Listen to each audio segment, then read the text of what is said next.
About this. Yeah. Oh god, I gotta read it. Will you show it to the camera, please? And the other one, the book, Denis Lehan.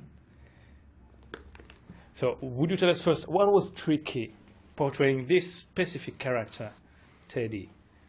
What was tricky? It was one of the more complicated characters I've ever had to take on because and that word is thrown around a lot. Multi-dimensional character that has lots of different layers. But this character really was like a giant emotional layer cake. The deeper we started to penetrate who Teddy was by accessing his dreams, his realities, his memories, you know, the deeper we had to go with him emotionally. And you know, it is ultimately the movie has so many different genres mixed in. It is gothic horror, it is psychological thriller, it is film noir. It's all of these things combined, but what makes it uniquely a Martin Scorsese film, or what makes it compelling to me, is the fact that it is about human trauma. It is about pain and how one deals with that pain.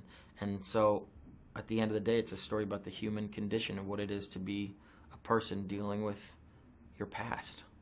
Was the process of working on this character the same than you worked on previous characters with Martin Scorsese, for instance? Mm-hmm.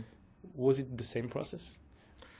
Well, it is a different process. I don't think we ever have had a specific objective. We do a tremendous amount of research. We get the tone or the feeling of what he wants the film to look like, what the character should be like, what the story arc is, what the catharsis is of the character. But it's always a process of discovery when we're on set. That changes everything. You know, there were days when we came on set where I don't think we ever quite realized, you know, where we needed to go until we started to do it. And so in that way, it's like a collage. You know, it's like a giant jigsaw puzzle, and we have the pieces, but it's a matter of where you put them and how it's put together. It's an interesting process with him. Martin Scorsese liked to show movies to his crew.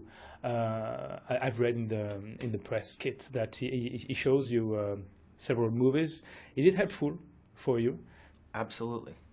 You know, for all of us, not just myself as an actor, but for the cinematographer, the set designer, everyone involved, he has such a vast wealth of film history, such a vast appreciation and knowledge of cinema, that during the pre-production process, it's like accessing his own dreams. You know, he's sitting there and he's like, there's this one film that I have to see because it's these visions keep coming up for me. So we'll be in the screening room as he's rediscovering his own dreams. You know, it's like, I knew it. I knew that scene would look like that, and that's the tone that I need for this scene. See this one scene? That's what I want that sequence to look like. That's what I want the sky to look like. That's how the cabin should be. You know, there should be reflections in your character. You know, look at this film for your character. There's a mood with this character. So that's some of the most amazing part. That's some of the most exciting stuff about working with him.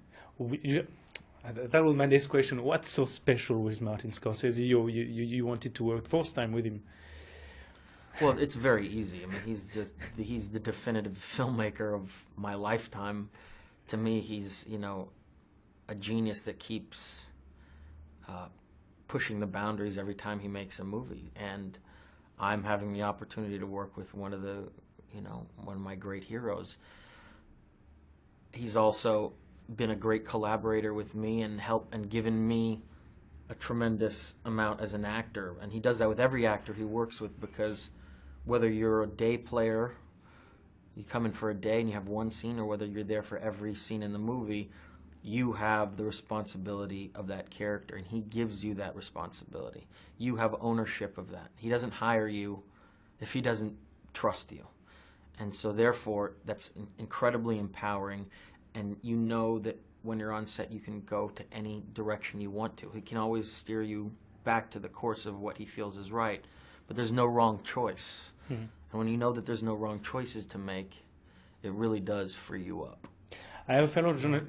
Yes, last question. Oh, I have 50 seconds. I have a fellow journalist who thinks that Robert De Niro represents maybe the dark side of Martin Scorsese.